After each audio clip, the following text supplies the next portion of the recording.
July 4th isn't like Mother's Day. On Mother's Day, everybody goes to restaurants. Right.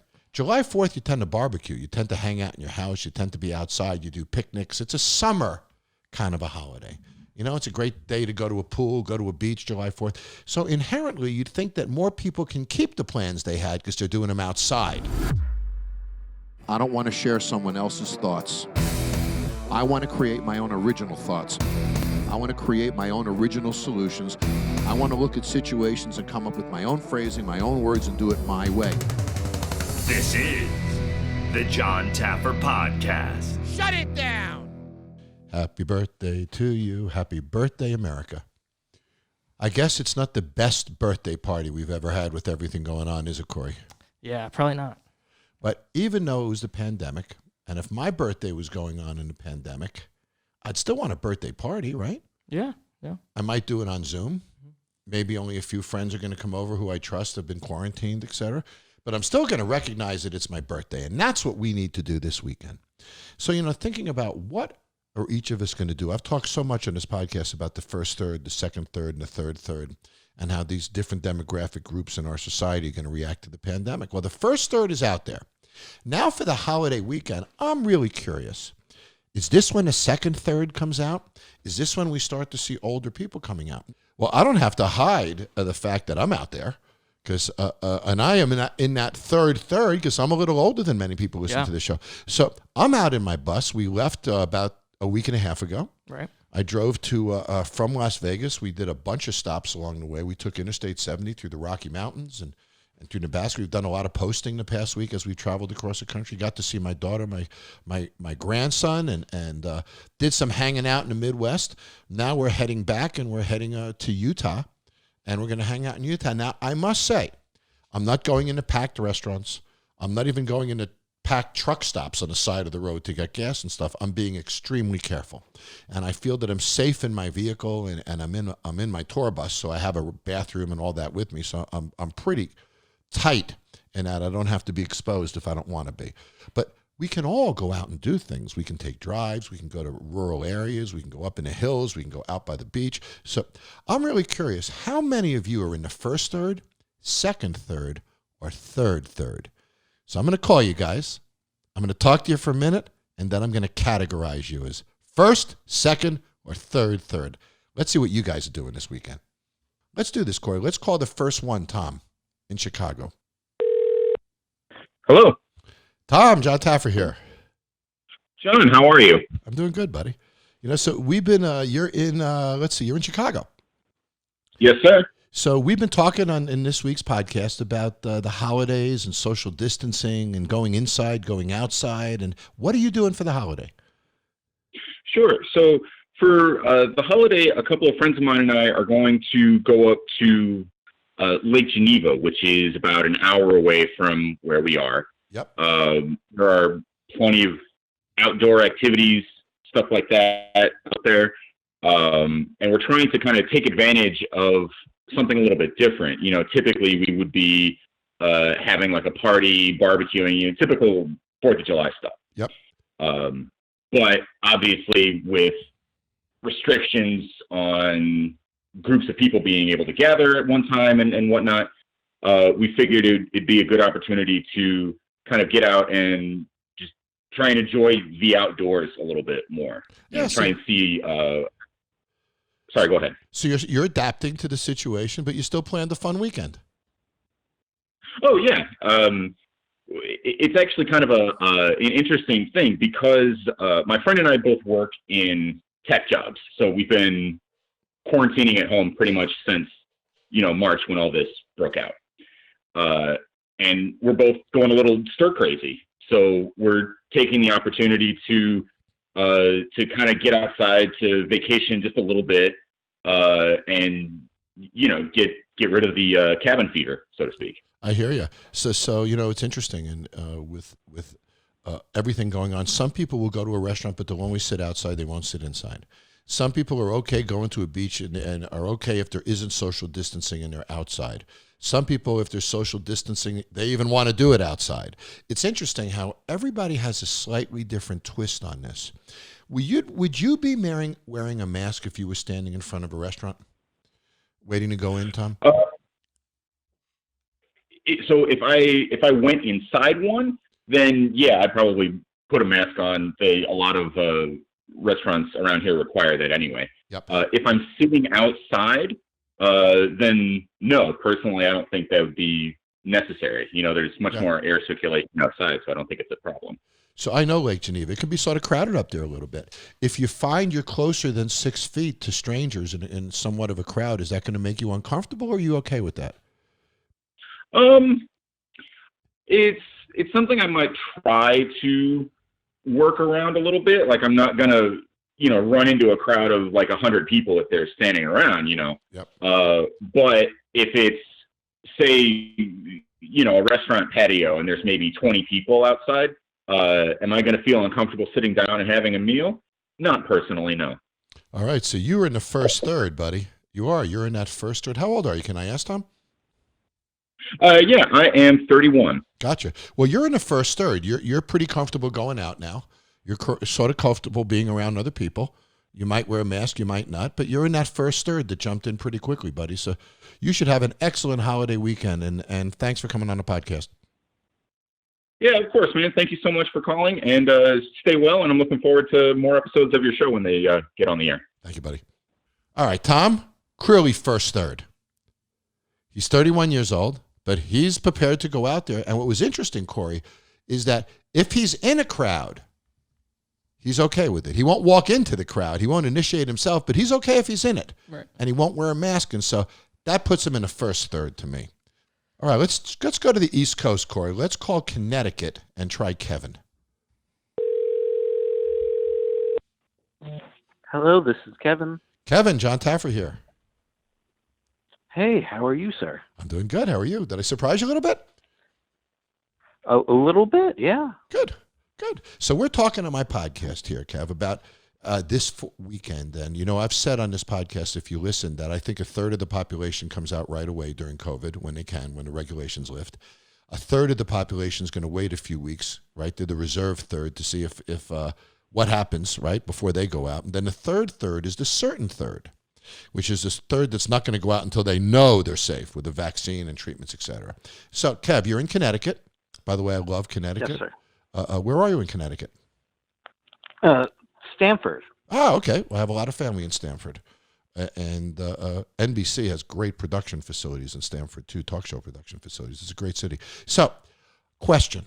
What are you doing this weekend? Are you going out for the holiday? Are you staying home? Have you changed your plans? What are you doing?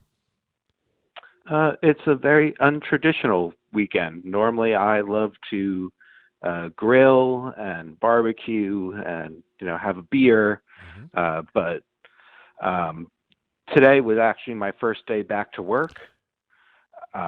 Congratulations! That's terrific. So you've been off about 90 days? I've been out since my last day was March, I want to say 20th. Wow. So I've been out of work. I haven't been getting unemployment. So it's been difficult. Wow. Luckily, my wife has been very understanding and a wonderful person. But working, so today I went back, and so right now with the way everything is, I'll be going back to work, and I'll be working the full day because I don't have enough employees who are willing to come back to work right now. Gotcha. Because they're scared, or because unemployment is too high? Because unemployment is too high, actually. Yeah. It's interesting. They get until August. Yeah. Yeah. It's interesting. I understand what our government did. It was so noble. It was a great thing to do. So they supplemented everybody who had lost their jobs because of the pandemic so that they could survive. Now, website problems and administrative problems aside, because there's a lot of people who didn't get what they had coming to them for many reasons. Mm-hmm. But that aside, the amount of dollars that they gave them seemed appropriate at the time, but people don't want to come back to work. They're making the same money, in some cases, almost more money on unemployment. Absolutely. I offered first to my assistant manager. She didn't want to come back. I offered to my shift leads. I have 5 of them first. They didn't want to come back because they're making hundreds of dollars more a week than making minimum wage. Yeah. I completely understand that. It's very difficult. Well, the government didn't do it right. There should have been some type of a regulatory issue in the PPP plan that if I asked an employee to come back and they don't come back, they lose that extra $600.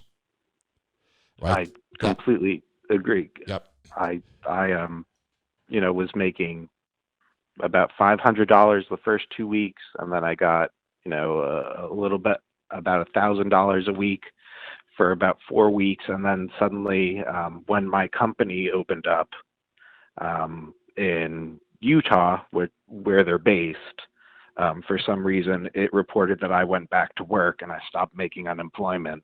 I've filed appeals, but there's no one to talk to. So I've been out about $8,000. I can't even afford rent right now. Oh, jeez. Well, let me ask you a question. Fantasize with me for a minute so you can have some happy thoughts, okay? Let's say that you had a few dollars in your pocket. You were going back to work Monday, and you were going to take July 4th weekend off, and you were going to go enjoy. Would you go to a restaurant? Would you go out to a beach? Would you go to a crowded place? What is it that you're willing to do and not willing to do, Kev? I am not willing to go to a crowded place. I have a loved one who is more, I guess I'm more, she's worried more than I am. So I definitely listen to my wife and just make sure that she's comfortable. Yep. I will say that if anything, I would live what was my best 4th of July, which is when I lived in New Jersey. I did a 5K, but you were, very far away from people. I did a 5K, and then we went to my parents' house, went in the pool, had gin and tonics, and then we actually dragged lawn chairs out onto the sidewalks of the town we lived in and watched fireworks from a distance, just out on the city street, away from everyone. So what do you think, John? First, second, or third? Well, I'm trying to put you in the first third, second third, or third, Kevin. I'm putting you in second third. I'm guessing that if you see things go okay then over the next couple of weeks and there aren't surges and you see people wearing masks and acting responsibly, you'll start to go out. I'm guessing. Is that fair? Yes, sir. All righty. So we had first call was a 1, right? Kevin is a 2. Thank you, buddy. Congratulations on going back to work.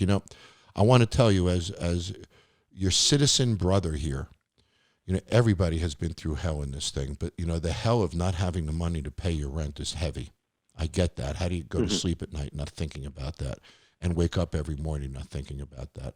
These are difficult times psychologically. And we had Dr. Phil on this show weeks ago. And the best thing that you can do is reach out to family, reach out to friends, do Zoom calls, do FaceTime, talk to people, communicate as much as you can, buddy. And the good news is you go back to work next week, so things should start to financially stabilize for you, Kev. And I hope it does, buddy. Thank you so much. I really appreciate that. Yep. Be safe. Well, Kevin saw to fit that number 2 reserved, right? Yes. Seemed very, my 2 to 3-ish. Yeah, maybe a 2.5. What do you think? Yeah. Yep. All righty. Let's go back to a pretty conservative place. Let's go to Ames, Iowa, and call Jeremy. Hello. Jeremy, Jon Taffer, how you doing, buddy? Good, John. How are you? I'm doing great. Okay, so you're in Iowa, right? Are you in Ames? Yep, Ames, Iowa. Okay, know it well. So we're doing something interesting on the podcast this week. So we've talked to people, and I've been saying this for months, that 1/3 of the population comes out quickly during the pandemic when the restaurants open and the bars open. The second third is sort of reserved, hangs in there, doesn't go out so quickly. Maybe in a few weeks, if things look good, they might go out. And then the third is the certain third who's not going anywhere until there's a vaccine and stuff. So I'm going to categorize you. I'm going to put you in the first, second, or third. Jeremy, what are you doing July 4th weekend?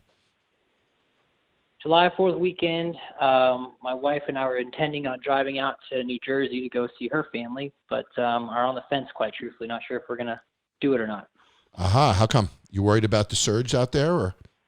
Yeah, I think it's surging right now, it seems like, and quite truthfully, my wife is pregnant. We're expecting a baby, and so I'm a little nervous about, her being exposed in that situation, Yep, I don't blame you. I get it 100%. Well, then you're an easy one, buddy. You're a 2. Because if you felt better about the surge and you knew everybody was wearing masks and things felt safer, you'd go, right? Absolutely, yeah. So you're not that I'm not leaving my house until next year when there's a vaccine, blah, blah, blah, blah, blah. So you fall into a 2, which I'm finding, Corey, most of our audience seems to fall into a 2. They're not jumping in right away, but they're being a little reserved about it. How's the vibe there, Jeremy? Does it feel in Ames like we're starting to come out of this a little? Are people still freaking out? What do you think? Yeah, John, honestly, it's been very surreal. It doesn't seem like anybody's been super concerned about it here in Ames, Iowa.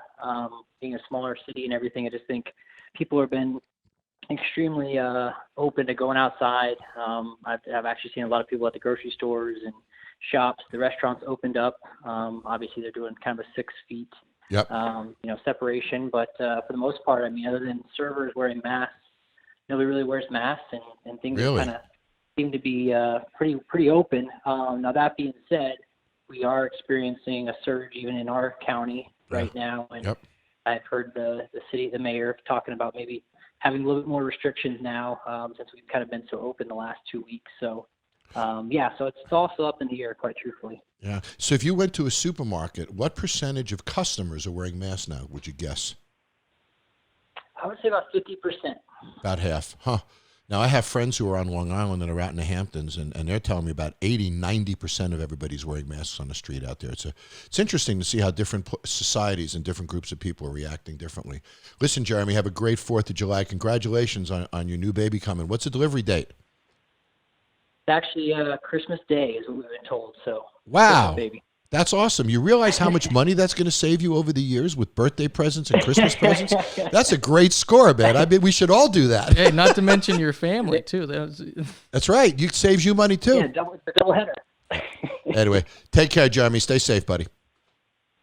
Awesome. Thanks, John. Have a good day. Well, Jeremy isn't going anywhere, but he has a baby coming. I understand that. You know, Kevin in Connecticut, he's going to go out and still be with some friends, and Joe is driving upstate, and he's going to the lakes, and he's going to party and have a great time. And, you know, this is America's birthday. This is a holiday that's very important to us. Think about this. July 4th, we get a couple of days off in the summertime. It's swim time. It's beach time. It's hot. It's beautiful. Memorial Day isn't quite like this, is it? Because it's not quite summertime yet. Right. Labor Day, not the same. School has already started for a lot of people. College has already started. It's not the same thing. Yeah. July 4th is really special. It's our summer holiday.